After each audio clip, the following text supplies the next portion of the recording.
மாண்புமிகு முன்னாள் முதலமைச்சர் அவர்கள். மாண்பு பேரவைத் தலைவர்களே, மாண்பு உறுப்பினர் அவர்கள் ஊக்கத்தொகை பற்றி இங்கே சொன்னாங்க. அன்றைய மாண்பு அமைச்சர் அவர்கள் அன்றைய சூழ்நிலை வேற. அன்றைக்கு கூலி உயர்வு கிடையாது, உரவிலை உயரல, டீசல் விலை உயரல, இன்றைக்கு எல்லாம் உயர்ந்து போச்சு. அதுக்கு தகுந்த மாதிரி தான் நீங்க ஊக்கத்தொகை கொடுத்துருக்கீங்க. ஆகவே அதை ஒப்பிட்டு பேசு, அது பொருத்தமா இருக்கு.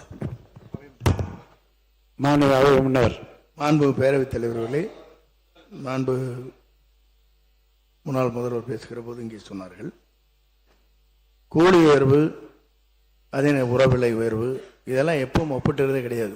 நாம் கேட்கிற ஒன்றே ஒன்று, கூடுதல் விலை கொடுக்கப்பட்டிருக்கிறதா என்ற ஒரே கேள்வி மட்டும்தான் இருக்கிறதே தவிர இதையெல்லாம் ஒப்பிட்டு காட்ட இயலாது. ஒன்று, நீங்கள் இதுவரையிலும் முதலமைச்சராக இருந்தபோது 4000 ரூபாய் கரும்புக்கு வழங்கியிருக்கிறீர்களா என்பதை மட்டும் இங்கே சொல்லுங்கள், அதற்கு நாங்கள் பதில் சொல்லுவோம்.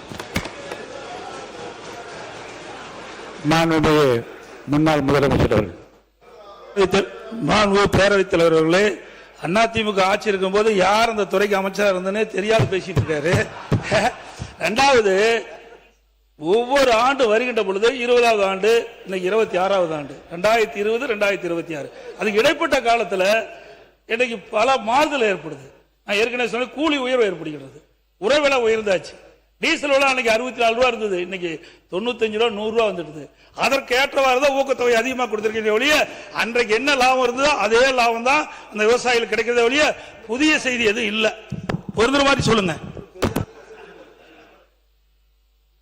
ஒரு கதையை மாற்றி மாற்றி சொல்லக்கூடாது, முதலே தெரிஞ்சுக்கல. மாற்றி மாற்றி உறவிலை ஏறிவிட்டது, உறவிலை ஏறிவிட்டது, உறவிலை ஏற்றுவது, கூலி விலை ஏறிவிட்டதெல்லாம் சொல்லிட்டு கதையை சொல்லிட்டு, நாங்கள் ஏற்றி இருப்பது கூடுதலாக மானியத்தை ஏற்றி இருக்கிறோமா இல்லையா என்ற கேள்விக்கு தான் நீங்க பதில் சொல்ல வேண்டும். தவிர இதையெல்லாம் சுட்டி காட்டி அதனாலதான் நீங்க ஏற்றிருக்குன்னு சொல்ல முடியாது.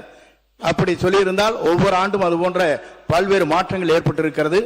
இதே போல உங்களுக்கு தெரியும், உர பற்றாக்குறை வருகிற போது தமிழ்நாட்டிலே எங்கும் உரம் கிடைக்கவில்லை என்ற நிலையில கூட அன்றைக்கும் இதே மானியத்தை தான் நீங்கள் உயர்த்தினோமே தவிர வேறொன்றும் இல்லை. இப்போது புரிந்து கொண்டால் சரி.